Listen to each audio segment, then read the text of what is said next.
하나님 아버지 하나님 감사합니다. 오늘도 제가 주님의 말씀을 들고 십자가 복음을 들고 이 자리에 섰습니다. 주님께서 제게 가르쳐 주신 그대로 더하거나 빼지 말고 전할 수 있도록 인도하시고 받는 그리스도인들도 또한 그것을 주님의 말씀으로 하나님의 음성으로 그대로 들을 수 있도록 전하는 전하 받는 우리 그리스도인들이나 은혜를 베풀어 주시옵소서. 모든 말씀 우리 주 예수 그리스도의 이름으로 기도드리옵나이다. 아멘.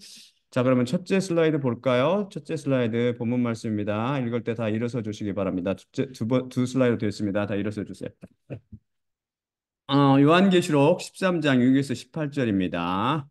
그리고 그의 머리들 중에 사망에 이르도록 살육당했던 것처럼 생긴 한 머리를 내가 보았는데 그 사망의 상태가 고쳐졌더라.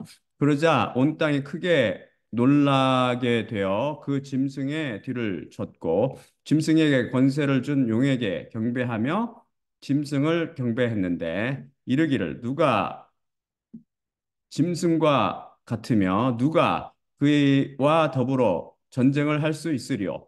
그리고 하나님을 향하여 신성 모독하려 그의 입을 그가 열었고 그분의 이름과 그분의 성막과 하늘 안의 성막 안에 거하는 자들을 신성 모독하였더라. 그리고 그에게 성도들과 전쟁을 행함과 그들을 이김이 주어졌으며 그에게 모든 종족과 백성과 방언과 민족 위에 다스리는 권세가 주어졌고 땅 위에 거주하는 모든 자들이 그를 경배하리니 곧 세상의 설립 때부터 살육당했던 그 양의 생명의 책 안에 이름이 기록되지 않은 자라. 만일 어떤 이가 귀를 갖고 있다면 그는 들어야만 하느니라. 만일 어떤 이가 포로잡힘에 이른다면 포로잡힘에 이르러 그는 가리라. 만일 어떤 이가 칼로 죽일 것이라면 그는 반드시 칼에 의해 죽임을 당해야만 하느니라. 여기에 성도들의 인내와 믿음이 있느니라. 그리고 내가 땅으로부터 올라온 또 다른 짐승을 보았는데 그것이 양처럼 두 뿔을 갖고 있었으며 영처럼 이야기하기 시작했더라. 다음 슬라이드 볼까요? 두 번째 슬라이드입니다. 그리고 첫 짐승의 모든 권세를 그 앞에서 그가 행하면서 땅과 그 안에 거주하는 자들을 첫 짐승에게 경배하도록 그가 만들었으니 그는 그 사망의 상처가 낫게 된 자라. 그리고 거대한 표적들을 그가 행하니 곧 심지어 사람들의 앞에서 하늘로부터 불을 땅으로 내려오도록 그가 행하며 땅 위에 거주하는 자들을 그 짐승의 앞에서 행하도록 그에게 주어진 표적들로 말미암아 그가 미혹하며 땅 위에 거주하는 자들에게 그 짐승에게 형상을 만들라 이르니 그는 카르 상체를 갖고 있으나 살아났더라. 그리고 바로 그 짐승의 형상에게 영이 주어졌으니 그 짐승의 형상이 이야기까지 했고 그 짐승의 형상에게 경배하지 않는 자들은 모두 죽임을 당하도록 행했더라. 그리고 모든 자들을 작은 자들과 거대한 자들과 부자들과 거지들과 자유인들과 노예들을 그것이 만드니 곧 그들에게 그들의 오른손 위나 혹 그들의 이마 위에 낙인을 그들이 주도록 했고 그 짐승의 이름이나 그의 이름의 숫자의 낙인을 갖고 있는 자가 아니면 어떤 자도 사거나 팔지 못하도록 하더라. 여기에 지혜가 있으니 지성을 갖고 있는 자는 그 짐승의 숫자를 계산해 볼지니 그것은 정령 사람의 숫자이며 그의 숫자는 666이라. 자, 앉아주시기 바랍니다. 우리는 지금 그리스도 복음과 다른 복음이라는 시리즈를 통해 오직 성경으로와 오직 믿음으로 그리고 오직 은혜로라는 성경의 핵심이 되는 가르침을 담고 있는 그리스도 복음에서 철저히 벗어나서 오직 행위로라는 음료 교류를 가르치고 있는 다른 복음에 대해 배우고 있습니다. 다른 복음은 그리스도 복음과 비슷하게 보이거나 들릴지 모르지만 전혀 다른 복음입니다. 음료 포도주에 취한 사람들은 판단력이 마비되어 이것을 전혀 분별해내지 못합니다. 죄성을 지닌 인간들에게 잘 맞고 공감이 가며 이해하기 쉬운 것이 바로 이 다른 복음입니다. 우리가 제142강을 통해 배웠듯이 다른 복음이란 또 다른 복음이 아니라 그리스도 복음을 변개시켜 사람들을 혼잡케 만든 것이라고 했습니다. 우리는 영원한 진리의 생명 말씀이 인간의 이성에 의해 얼마나 심하게 훼손되고 손상되며 변개되는지 매 시간 살펴보고 있습니다.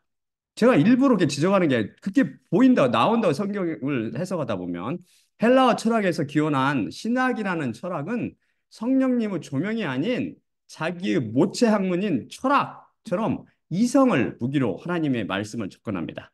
여기에다 14세기 후반 르네상스, 곧 문해 부흥으로 태동한 휴머니즘, 곧 인본주의와 19세기 중반 이후 시작한 현대의 익지스텐셜리즘, 곧 실존주의 영향을 심하게 받아 감성이 여기 가미되어 이제 신학자들은 인간이 중심이 되며 그래서 나 자신의 이성과 감성으로 성경 말씀을 재단하여 싹둑싹둑 잘라내기를 서슴지 않습니다. 소위 인간이 하나님을 매트레어 하고 크리노, 즉 헤아리며 판단하는 것이죠. 이런 신학에 바탕하여 세워진 종교 속내를 신학자들이나 종교 지도자들은 잘 알면서도 그것이 잘못되는 것을 깨닫지 못합니다. 음료, 포도주에 심하게 취했기 때문입니다.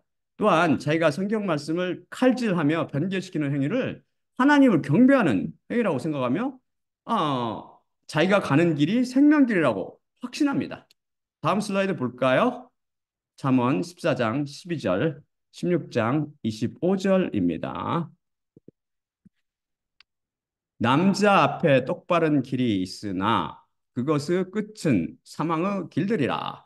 성경에는 리프네이 여호바, 곧 여호와 앞에라는 표현을 흔히 쓰고 리프네이 하 엘로힘이나 리프네이 엘로힘, 곧 그 하나님 앞에, 나 하나님 앞에라는 표현도 씁니다. 이것은 바로 여호와 앞에, 즉 그 하나님이신 여호와 예수님 앞에라는 뜻이죠.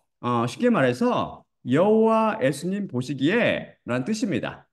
절대 진리요, 절대의 자체이신 그분을 잣대로 재보니라는 의미지요. 그런데 여기서는 잠언 말씀은 뭐라고 되어 있냐면 리프네 이시, 곧 남자 앞에라는 뜻인데 이것은 바로 남자 보기에라는 의미가 됩니다. 죄와 연약함과 어리석음으로 뭉쳐진 아, 남자, 곧 인간 보기에라는 뜻이죠. 여기서 인간을 대표하는 남자 보기에 똑바른 길이 있지만 그 길을 계속 따라가다 보면 결국 사망, 곧 음부와 둘째 사망에 이르게 된다는 의미죠. 성경 말씀인 잠언에는 이 말씀의 심각성을 가르쳐 주기 위해서 똑같은 철자가 다르지 않고 똑같은 말씀이 두 번 등장합니다. 중요하기 때문이죠. 문제는 여러분 중 많은 분들이 제 말씀을 심각하게 받아들이지 않듯이 많은 사람들이 하나님 말씀을 심각하게 받아들이지 않는다는 사실입니다. 한 말씀 한 말씀이 진리 자체요 생명 자체이며 예수님의 피로 쓰여진 거룩한 말씀인데 성경 말씀이 그것을 인간의 이성과 감성으로 헤아리고 판단하니 심한 왜곡이 발생하며 결국 말씀을 가볍게 취급하여 그저 좋은 교훈쯤으로 여깁니다. 하나님께서 어떤 분이시를 전혀 모르며 그분의 사랑도 몰라서 그분은 선하신 하나님, 사랑의 하나님이라고 부르지만 동시에 그분이 의로우신 하나님, 질투의 하나님이심을 모릅니다. 그분의 사랑이 음부의 불같은 혹독하다는 진리를 모르지요. 다음 슬라이드 볼까요? 솔로몬의 아가서 8장 6절입니다. 너는 나를 도장같이 내 마음 위에 두며 도장같이 내 어깨 위에 두라. 사랑은 죽음같이 강하고 질투는 시올같이 혹독하니 그것의 불꽃은 불의 불꽃이며 여호와의 불꽃이니라.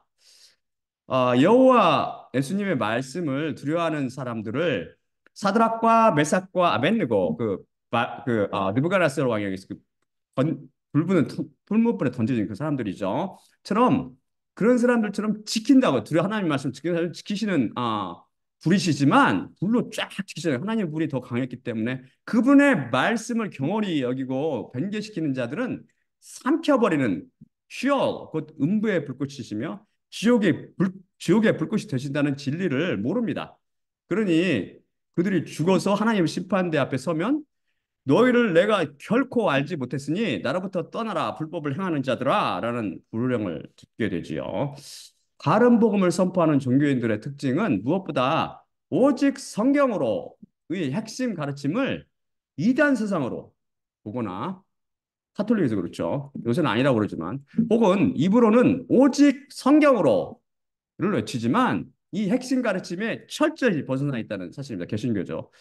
그리하여 그들은 성경의 일부를 패해버리거나 성경이 아닌 것을 성경처럼 취급합니다. 예를 들어 루터처럼 야고보서라든지 요한계시록을 성경 쪽 하등 성경 취급하거나 그것의 가르침이나 예언성을 부인합니다. 또한 기독교 어느 분파에서는 신구약 66권 외의 외경을 인정하며 더 나아가서 전승, 곧 입으로 내려오는 전통을 성경과 동일한 본의를 가르치는 것으로 인정합니다. 그래서 교황의 가르침 등을 성경처럼 절대 권위로 떠받들지요. 성경 중 하나인 요한계시록을 예로 들면 어떤 이들은 이 책이 철저히 봉인되어 있어서 난해한 책이라 철학을 동원한 인간의 이성과 감성으로 도저히 해석이 안 되거든요. 이거는 불가능하거든요. 그것을 자기가 해석 못한다고 하나님의 비유야라고 이렇게 말하면서 소위 영적으로 해석하려고 시도하죠. 그러면서 성경 말씀을 심히 왜곡하고 변개시키며 혼잡케 하죠. 들어보면. 또 그들 중 요한계시록 연성을 인정하는 사람도 많지만 그런 또다시 성경 말씀을 심하게 왜곡하며 변개시키며 혼잡케 합니다. 시한부 정말로 좋은 예가 되지요. 그리고 또한 인터넷 보면 인터넷 떠도는 그 요한계시록 해석 비디오들이 다 그런 부류들입니다. 오직 성경으로의 원칙에 철저히 벗어난 자기 생각을 넣은 쓰레기들이죠. 또한 그들 중 어떤 종교인들은 성령님의 사역이 사도 시대를 마감함에 종식되었다고 주장합니다. 영원한 생명 말씀이 성령님의 15가지 은사를 분명히 선포하고 있지만 그들은 성령님의 은사는 더 이상 존재하지 않는다. 어디에 나온 이야기예요 도대체 그걸 그렇게 믿으며 가르칩니다. 나아가서 성령의 은사를 주장하면 그것을 신비주의 사상으로 취급하지요. 성령님을 부인함으로 영원한 저주 아래 놓이게 된 것입니다.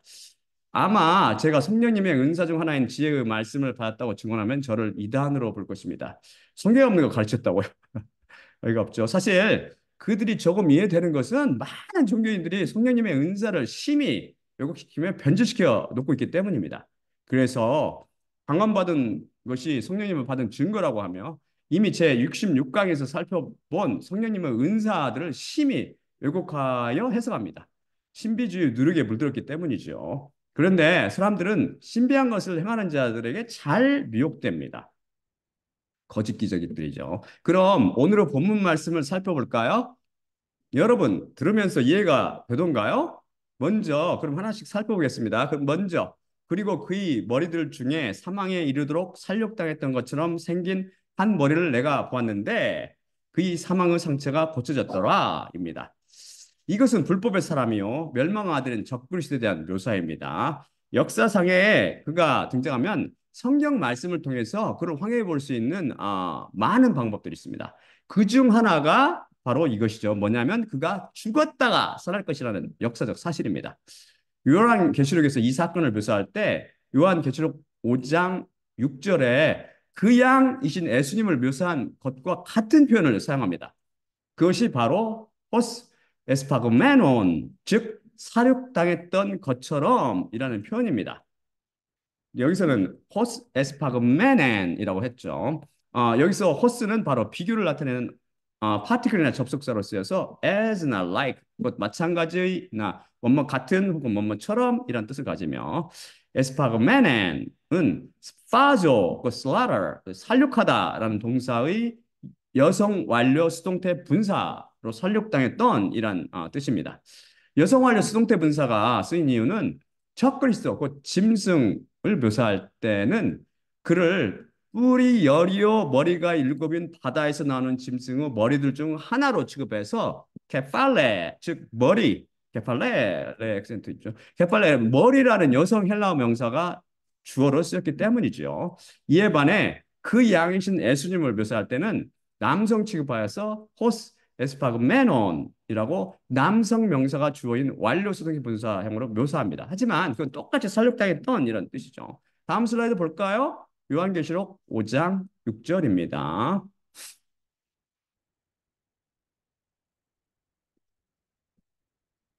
그리고 내가 보좌와 내 생물들 가운데와 장로들 가운데 일곱 불들과 일곱 눈들을 가진 양이 살육당했던 것처럼 서 있는 것을 보았는데 일곱 눈들은 온 땅 위에 보내심을 받은 하나님의 일곱 영들이라. 여기서 일곱 불들과 일곱 눈들을 가진 양이 누구를 가리킵니까? 바로 그분은 모두 십자가 칠 완전 숫자잖아요. 바로 예수 그리스도시죠. 그분이 실제로 살육 당했습니까? 아니면 가사 상태? 그분이 실제로 돌아가지 않으셨지만 돌아가신 것처럼 보이신 상태였습니까? 그분은 확실히 죽으셨습니다. 돌아가셨죠. 마찬가지로 불법의 사람인 짐승도 확실히 살육을 당해 죽을 것으로 추정됩니다. 중상을 입어서 위태한 유중한 상태가 아니라 확실히 죽은 상태로 있을 것입니다. 그가 확실히 죽었다는 것을 강조하려고 헬라어 원문은 에이스 사나톤 즉 사망에 이르도록이라는 표현을 덧붙입니다. 그가 사망에 이르도록 살육당했던 것이죠. 따라서 메스 비데를 통해서 어떤 대통령이나 왕에 해당하는 어떤 정치 지도자가 죽었다가 다시 살았다라는 기사가 발표되거든. 그가 바로 불법의 사람이라는 것을 알아셔야 합니다. 그럼 생물학적 죽음 이후 바로 심판을 받게 된다고 제가 여러 번 말씀드렸는데 그는 어떻게 하나님의 심판대 앞에 서지 않고 다시 살아날 수 있었을까요? 그것은 하나님께서 그의 심판을 유보하셨기 때문이라고 제가 생각합니다. 다음 슬라이드, 모든 권세는 다음 슬라이드 볼까요? 다음 슬라이드 보여주세요.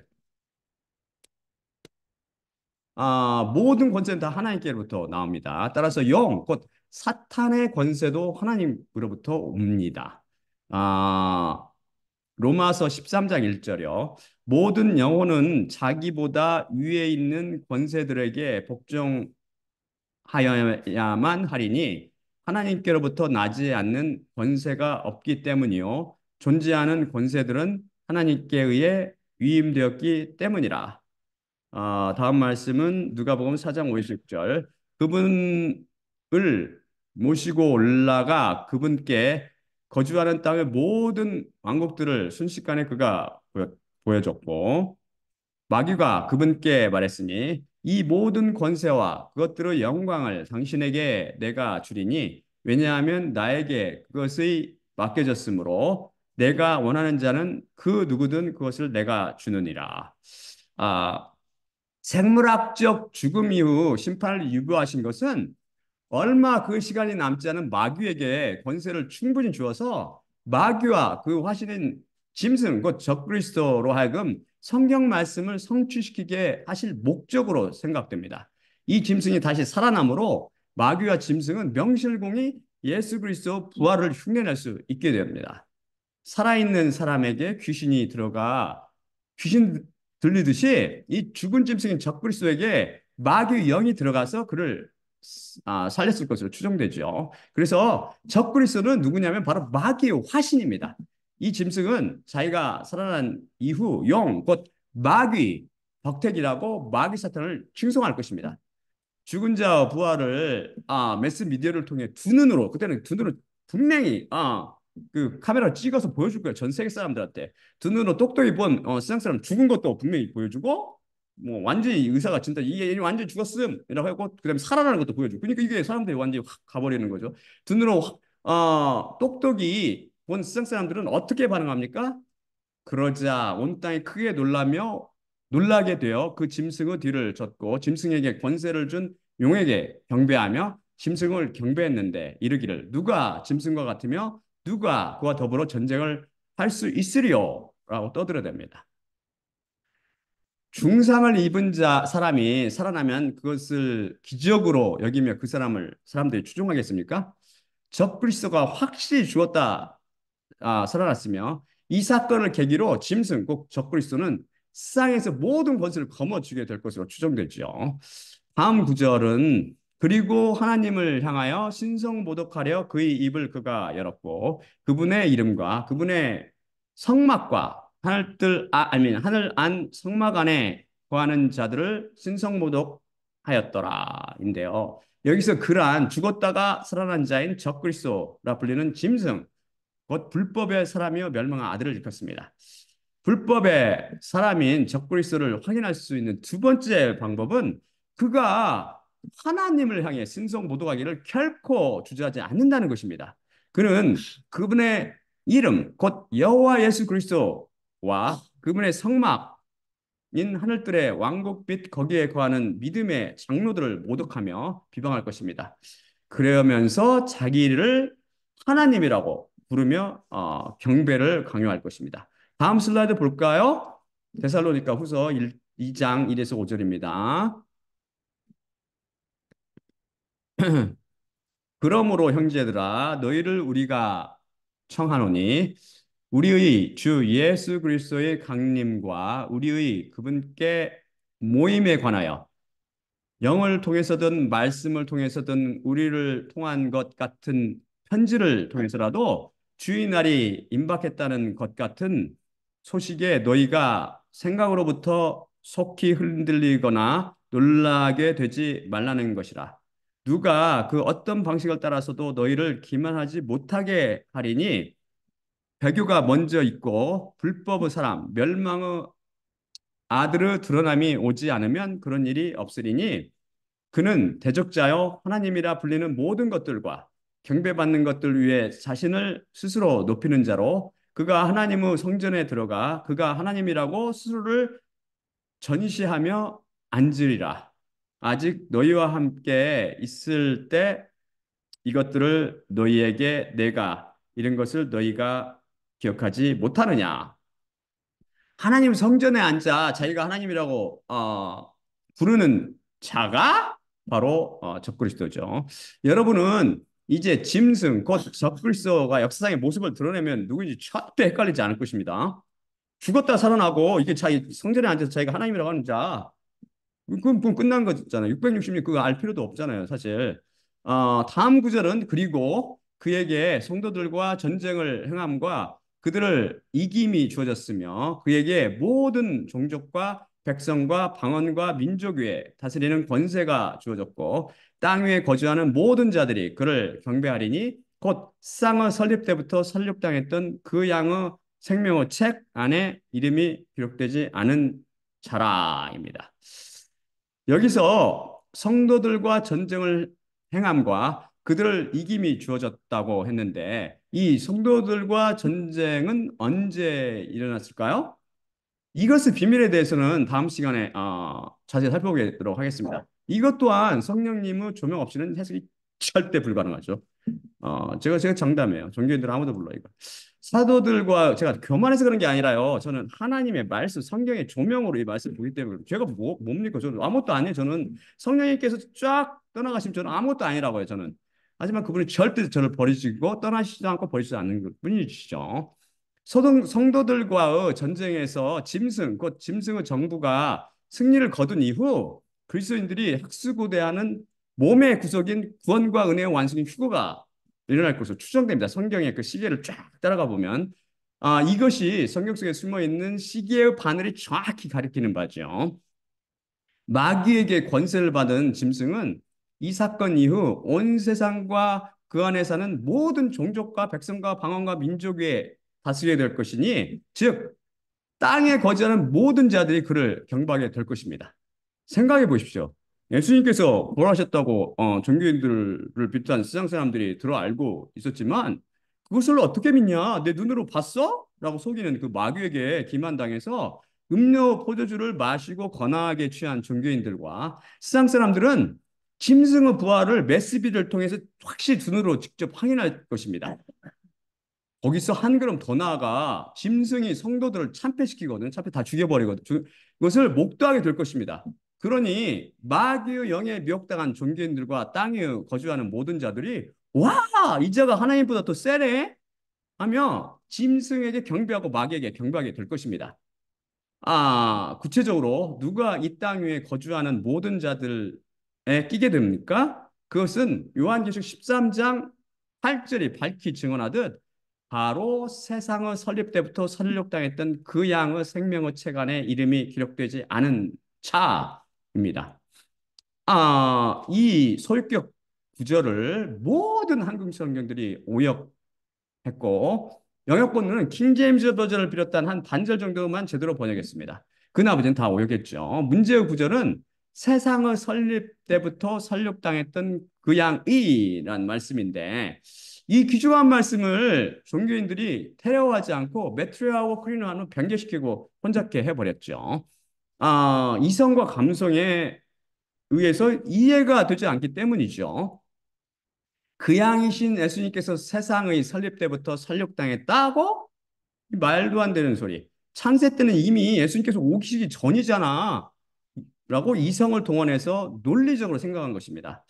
영어본 중 하나인 CJB는 그 주이시 바이블이죠. 주이시들이 트랜슬레이트한 바이블 중에 하나인데 이것은 The Lamb slaughtered before the world was founded. 즉 세상이 설립되기 전에 설립당한 그 양이라고 번역했습니다. 이 번역은 그럴듯하게 들리지만 성경 말씀을 테러하지 않은 좋은 A입니다. 헬라 원문은 뭐라고 되어 있냐면 to arneu, to esphagomenu, apo katabolles, cosmo인데요.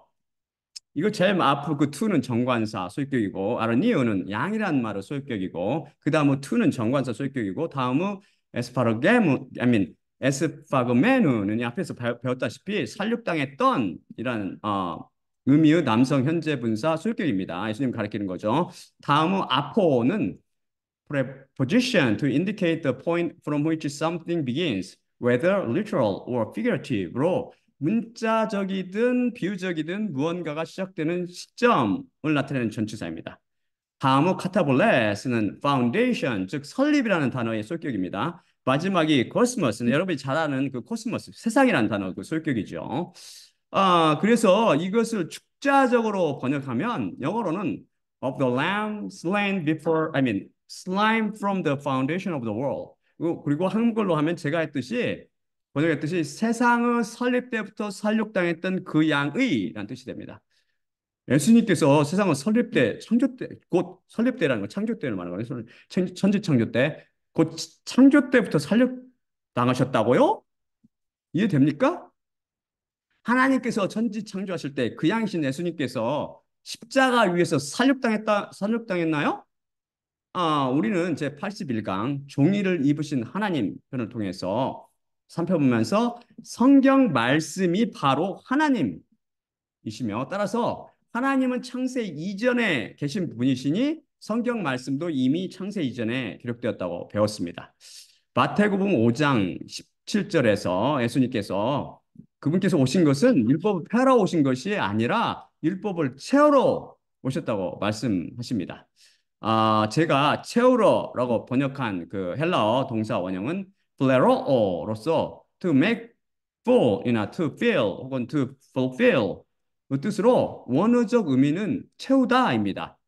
성경 말씀은 하나님께서 말씀하셨듯이 문자로 아니면 하나님께서 말씀하시고 문자로 기록되었는데 그 문자 하나하나의 속이 빈 형태로 기록되었습니다. 비었다고 해서 공허하거나 부질없다는 의미가 절대 아닙니다. 플레로오란 단어에 대해 여러분의 이해를 돕기 위해 비유를 한 것뿐입니다. 성경 말씀들은 예수 그리스도와 그분의 십자가에 대한 증언이라고 말씀드렸죠. 예수님께서 오셔서 그 말씀들을 하나씩 이루시거나 그것을 영적 의미를 풀이해 주심으로 그 문자들의 빈속을 하나씩 채워가셨습니다. 이것을 성경 말씀은 플레로오, 즉 채우다라고 표현합니다. 흔히 문맥에 따라 채우다, 완성하다, 혹은 성취하다라고 번역하지요. 이렇듯 창세 전부터 있었던 말씀은 창세부터 있던 말씀을 채워가시는 분은 바로 말씀의 주인공이신 하나님, 곧 예수님이십니다. 그분만 말씀을 채우실 수 있습니다. 그래서 우리가 제89강에서 유대인들이 절대 해석하지 못하고 있는 마태복음 2장 23절 말씀 나사렛이라 불리는 성읍에 들어가 거주했으니 선지자들을 통해서 말씀하신 바 그분은 나사렛 사람이라 불리시게 되리라 함을 이루어지게 함이더라. 그래서 이루어지게라는 헬라어는 바로 플레로 수동태입니다. 따라서 이 말씀을 원문의 뜻을 더 살려서 가깝게 번역하면 나사셋이라 불리는 성읍에 들어가 거주했으니 선지자들을 통해서 말씀하신 바 그분은 나사렛 사람이라 불리시게 되리라 함을 채워지게 함이더라가 됩니다. 예언이란 앞으로 일어날 일을 미리 알고 일어나기 전에 미리 말하는 것이죠. 맞죠? 유대인들이 이 예언의 말씀의 해답을 어디 찾냐면 그렇기 때문에 신약에 찾지 않고 구약에 가서 열심히 뒤졌죠. 그래, 있나요? 거기 없죠. 또 다른 이유는, 이 사람들이 해석하지 못한 이유는 구약 엉뚱한 찾았고, 두 번째, 그 이유는 성경 말씀이 이미 창세적에 기록되었다는 진리를 몰랐기 때문입니다. 성경 전에 계신 하나님께서 말씀이신 예수님께서 성경 말씀 자체시라는 진리를 믿었다면 그것을 쉽게 해석할 수 있었을 것입니다. 예수님께서 나사렛 사람이라 불리시게 될 것이 과거, 즉 창세 전에 기록됐으며 예수님께서는 때가 찾아 이 땅에 오셔서 곧 예언의 시점으로부터 미래에 오셔서 빈 상태로 남아있던 그 예언의 말씀을 채우셨던 것이죠. 이것을 예언의 성취나 말씀의 성취라고 부릅니다.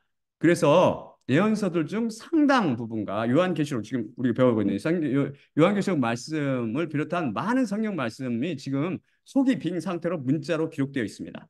이것을 역사의 주인공이신 예수님께서 하나하나 차례대로 채워 가실 것이며 저나 여러분이 이에 대한 증인이 될 것입니다. 오늘 본 말씀이 요한계시록도 마찬가지죠. 결국 성경 말씀은 세상의 설립 전, 곧 창세 전에 기록되어 완성된 것입니다.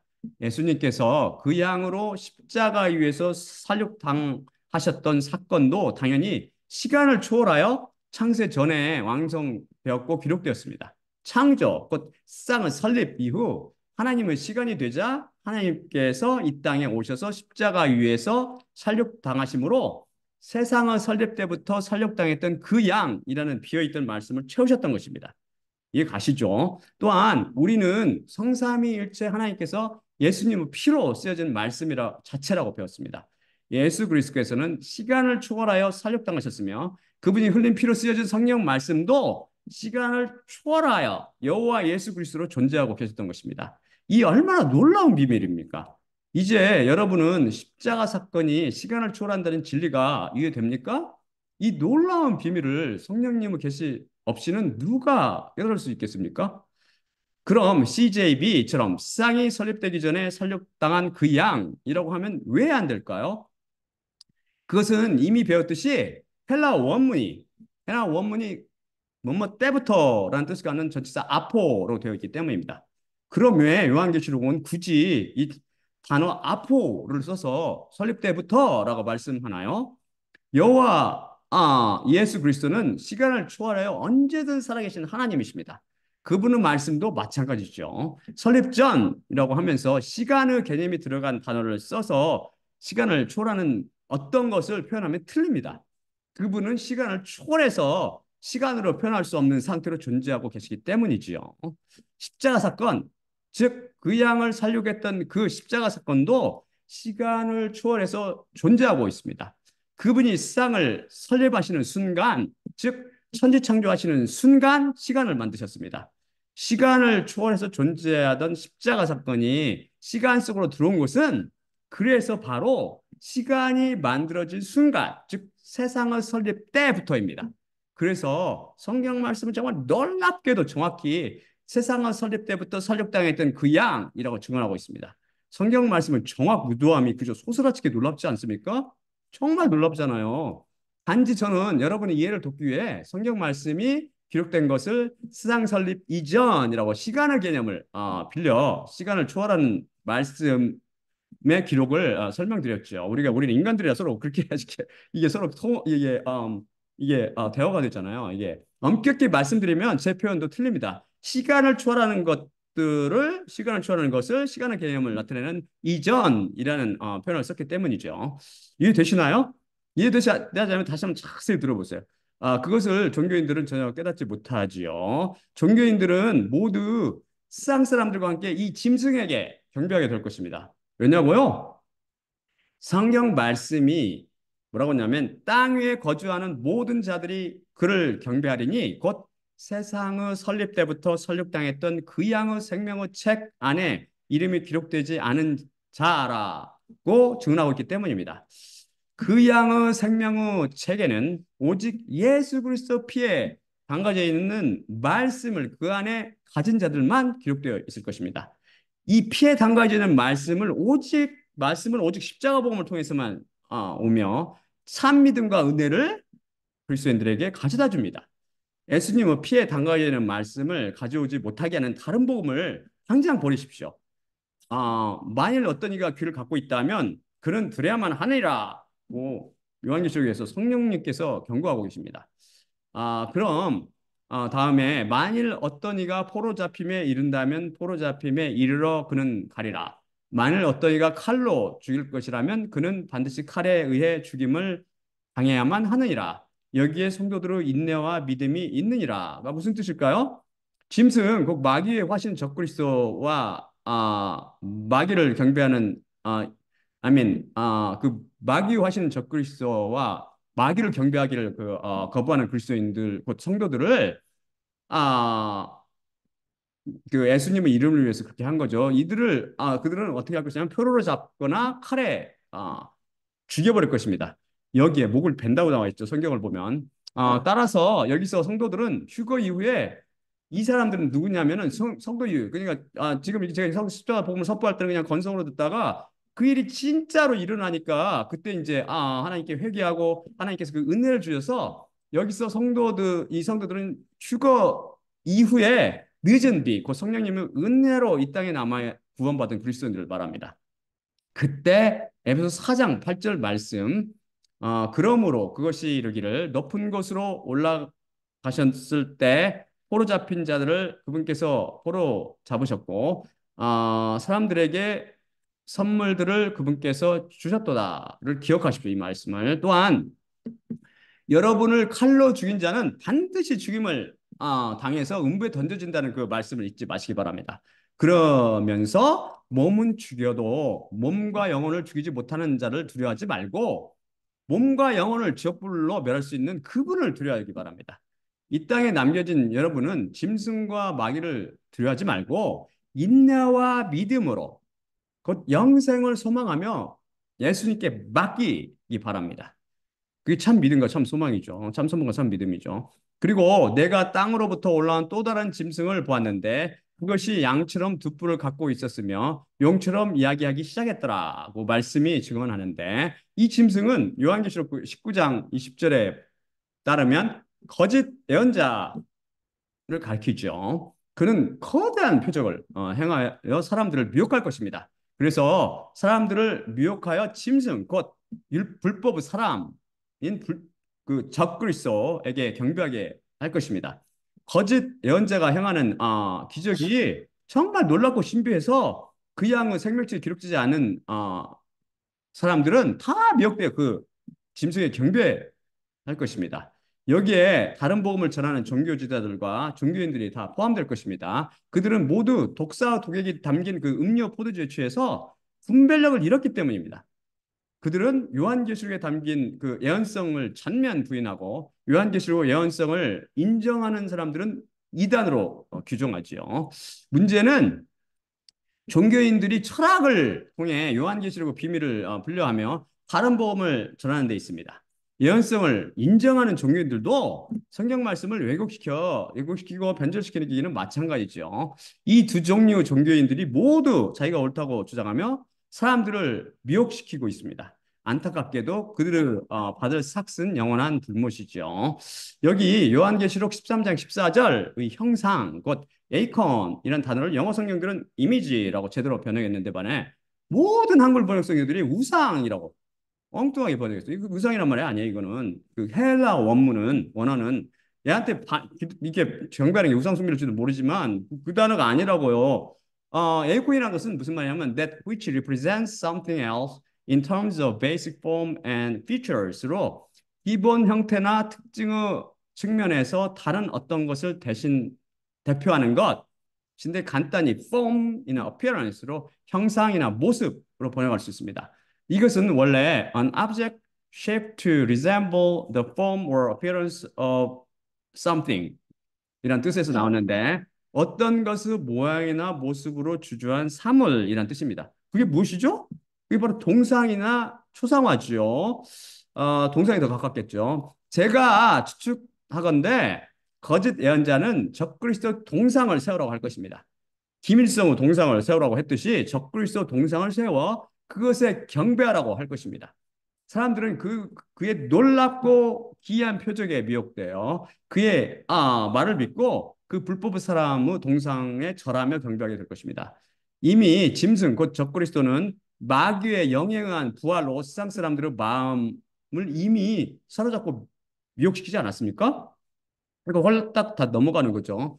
계시록 13장 15절을 이 그리고 바로 그 짐승의 형상에게 영이 주어졌으니 그 짐승의 형상이 이야기까지 했고 그 짐승의 형상에게 경배하지 않은 자들은 모두 죽임을 당하도록 행했더라고 증언하는데 전반부 그리고 바로 그 짐승의 형상에게 영이 주어졌으니를 모든 보역성경들이 오역했죠. 그 이유는 첫째, 대부분 성령들이 웨스컬 헐트 1881년 판이 아닌 네슬 알란드 본이나 공인 본문을 사본으로 번역했기 때문이고, 둘째는 이것을 축자적으로 번역하지 않았기 때문입니다. 엉뚱하게 번역했죠. 이 말이 안 되네? 그러면서.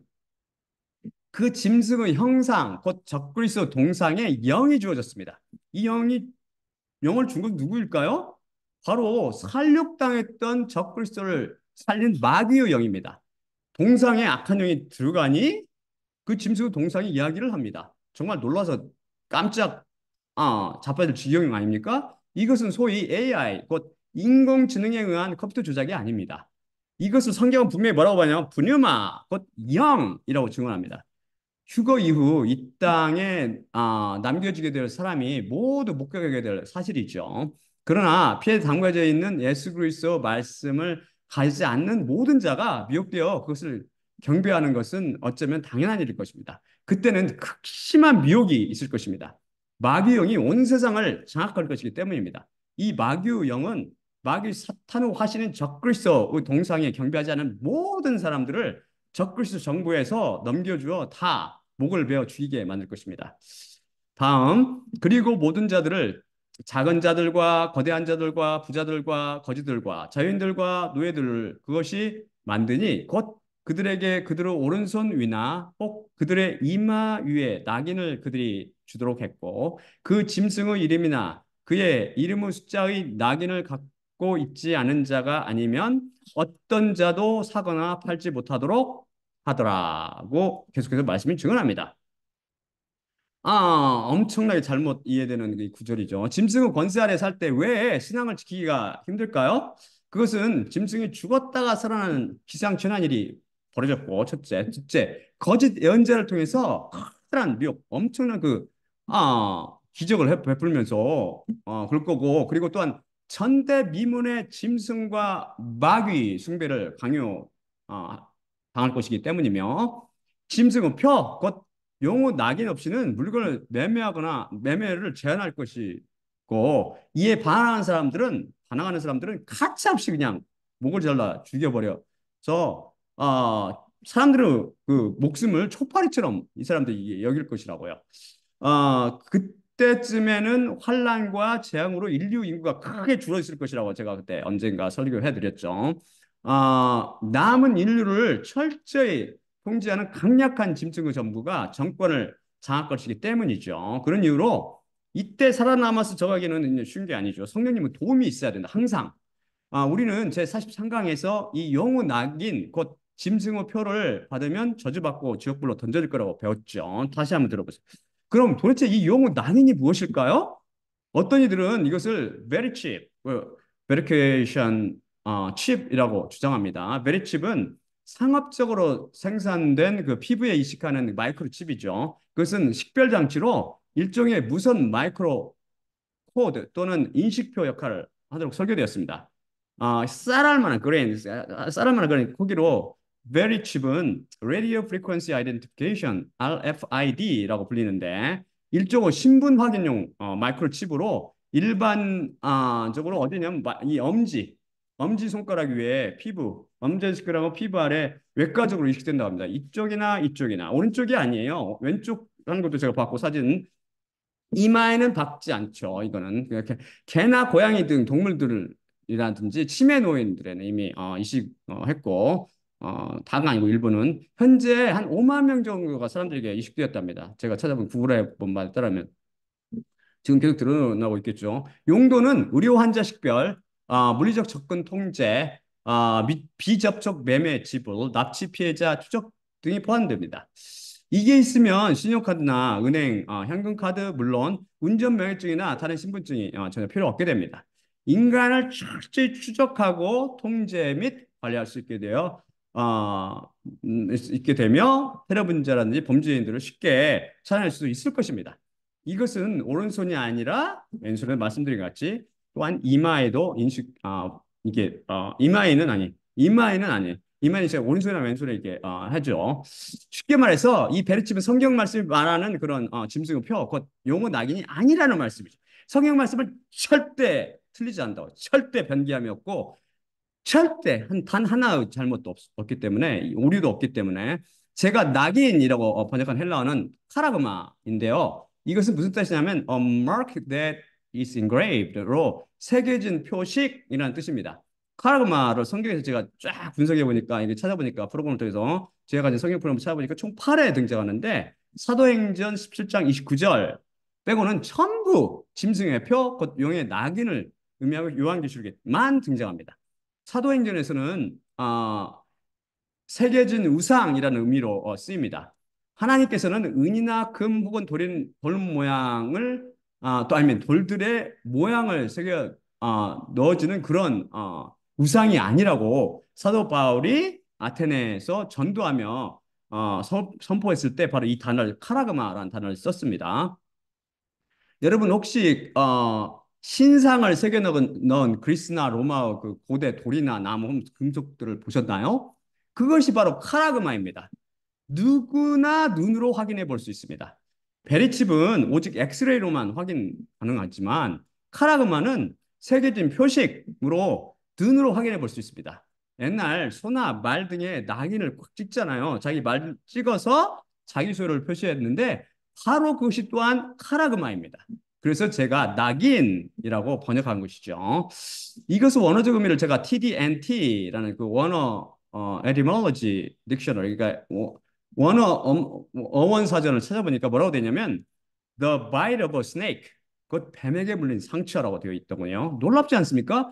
바로 이 낙인이 바로 뱀에 물린 상처 곧 용의 낙인이 되는 것입니다. 용, 곧 앳뱀인 마귀는 자기의 소유를 사람들의 이마나 오른손에 낙인을 찍어 표시를 할 것입니다. 그리고 요한계시록은 예언성을 부인하거나 예언성을 인정하나 요한계시록을 성령님은 조명이 아닌 인간의 이성으로 풀어 변개시키며 혼잡케 하는 자들은 다 이 용의 낙인을 오른손이나 이마에 받고 용, 곧 마귀의 화신인 짐승과 용, 곧 마귀의 동상에 절하며 그들을 경배하게 될 것입니다. 그렇지 않으면 그 누구도 사거나 팔지 못하고 하지 못할 때가 오지요. 사람들 중에는 완전히 마귀와 적그리스도의 그 거짓 선지자에 미혹되어서 동상에 경배하는 자들도 있을 것이고 혹은 배가 고파서 혹은 죽을까 봐 짐승의 동상에 절하며 짐승과 용을 경배하게 될 것입니다. 이들이 받게 될 용어 낙인에는 그 짐승의 이름이나 그 이름의 숫자인 666이 찍혀 있을 것입니다. 이것을 계산하는 방법은 제가 제 43강과 제 72강을 설교할 때 가르쳐 드렸죠. 여러분이 적그리스도 이름을 헬라나 뭐 적그리스도 확인한 방법 벌써 알아봤기 때문에 이거 몰라도 돼요. 하지만 여러분이 굳이 확인하고 싶으면 그 적그리스도 이름을 제가 가르치는 방법으로 히브리어나 헬라어로 숫자로 바꿔서 계산하면 됩니다. 그 이름 중에는 헬라어로 바꿀 수 있는 이름들이 있고 히브리어 헬라어로 바꿀 수 없는 이름들도 있거든요. 그러니까 바꿀 수 있는 이름으로 나올 거라고 이 사람 분명히. 그렇기 때문에 이 그걸로 계산해서 나오면 666이 정확히 나오죠. 예수님의 숫자는 뭐라고 했어요? 888이라고 그랬죠. 아, 이 밖에 이 불법을 확인하는 방법 제가 이번 설교를 통해서 많이 말씀드렸고 다른 설교를 통해서 말씀드렸습니다. 이스라엘 사람들과 헬라 사람들, 그리스 사람들은 그들의 알파벳 숫자를 알파벳에 숫자를 붙여서 아라비아 숫자 대신 썼습니다. 옛날에. 라틴어도 그렇죠. 근데 이스라엘은 현재도 써요. 현재도 제가 말씀드린 적이 있었는데 현재도 쓰고 이 방법을 뭐라고 그러냐면 게마트리아라고 알려져 있죠. 게마트리아 방법. 하지만 요한계시록 예언성을 부인하는 종교인들이 이 게마트리아 방법을 잘못된 숫자 노름이라고 사람들을 호도하죠. 이들이 그 무엇이라고 부르든지 우리는 제 72강을 통해 이반판인이 바로 히브리어와 헬라어 속에 숨어 있는 숫자 기막힌 조합으로 성경 말씀이 디자인되어 있다는 사실을 발견했다고 살펴봤죠. 이반판이 이것을 발견했죠. 이것은 그 누구도 부인할 수 없는 사실입니다. 그 누가 계산해도 똑같이 나오죠. 이반판이 그 성경 말씀 한번 해보시라고요. 이거는 부인할 수 없어. 부인할 수 없어. 이 때문에 마귀가 뭐라고 미혹하더라고도 속지 마십시오. 그리고 성령님은 음성에 귀 기울이며 십자가 복음을 꾸준히 반복해서 들으시며 적그리스도가 용어 낭인을 찍는 사건이 시작하기 전에 일어나게 될 부활 및 휴거에 동참하게 해달라고 기도하며 세상에 한눈 팔지 말고 인내와 믿음을 가지고 그것을 소망하며 살아가기 바랍니다. 자, 그럼 마지막으로 고린도전서 11장 23에서 26절 읽고 마치겠습니다.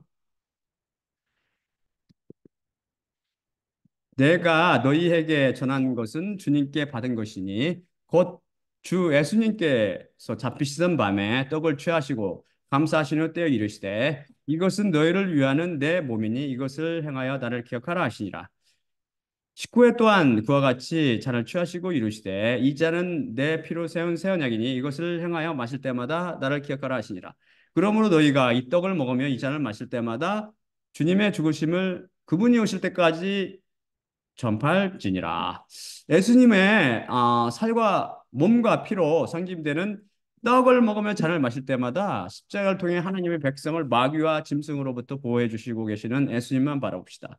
또한 나의 십자가를 기억하고 내가 다시 올 때까지를 전파하라고 말씀하신 예수님과 그분의 죽으심을 기억하고 전하며 휴거에 참여할 수 있도록 기도하고 바른 복음을 선포함으로 저주받고 미혹되어 용호 낙인인 666의 표를 받지 않도록 회개하고 이 땅에 남겨지더라도 늦은 비를 통해 구원을 얻게 해달라고 간구하시기 바랍니다. 자, 그러면 마지막으로 제가 기도하고 마치겠습니다.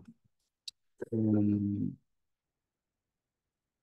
사랑의 아버지 하나님 감사합니다. 오늘 말씀을 통해서 우리가 요한계시록 말씀, 예언의 말씀을 살펴봤습니다. 예언 말씀은 예수 그리스도께서 이미 말씀 자체신 예수님께서 말씀 자체신 여호와 예수 그리스도께서 창세 전에 시간을 초월해서 이미 기록된 것이고 그거는 반드시 일어날 것을 우리가 배웠습니다. 우리가 예수 그리스도의 그 놀라운 피로 써진 이 성경 말씀을 자기 이성의 잣대로 판단하고 감성으로 저울질하여 그것을 감히 패하거나 망가뜨리지 말도록 저희가 정말 하나님의 말씀을 두려워하고 그 피에 담가진 말씀을 우리가 마음판에 새기고 살아갈 수 있도록 저희들에게 은혜를 베풀어 주시며 장차 적그리스도가 나올 때 그리고 또한 휴거 이후에 이 땅에 남게 되는 사람들이 없도록 이 복음을 듣는 사람들은 구원받을 수록 인도합시고 휴거에 참할 수록 인도합시고 혹시 당신의 말씀을 가볍게 여기서 이 땅에 남게 된 자가 있거든 그 결코 666의 그 용의 낙인을 받지 않도록 주님께서 또한 그들에게 은혜를 베풀어 주시고 저희들 모두를 또한 당신의 길로 인도하여 주시옵소서. 모든 말씀 우리 주 예수 그리스도 이름으로 기도드리옵나이다. 아멘. 아멘.